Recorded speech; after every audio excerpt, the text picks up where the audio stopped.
Cheers to 14 years of DepEd May Kawayan. You are very much a part of the engine of change that yours truly has had the privilege of seeing through from its inception stage in 2012. I was still on my first term as your representative to the 15th Congress, pero aking pinamunuan ang inyong school board sa aking bukod-tanging termino bilang pandemic mayor.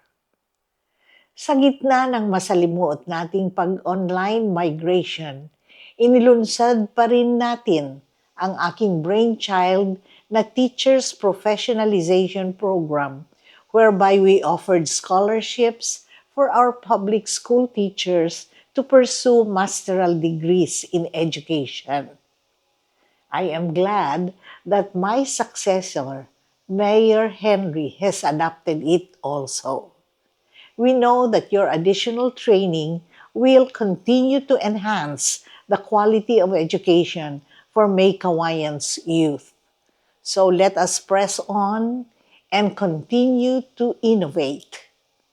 Mula sa simula, sa gitna pa ng mapanghamon na panahon at magpahanggang ngayon, ginagawa ng inyong lingkod ang lahat para magkaroon ng sapat na classrooms at kagamitan at iba pang mga pasilidad at programa. Sa mahusay na pamamahala ni SDS Merlina Cruz, mga administrators, faculty and non-faculty staff, keep up the good work.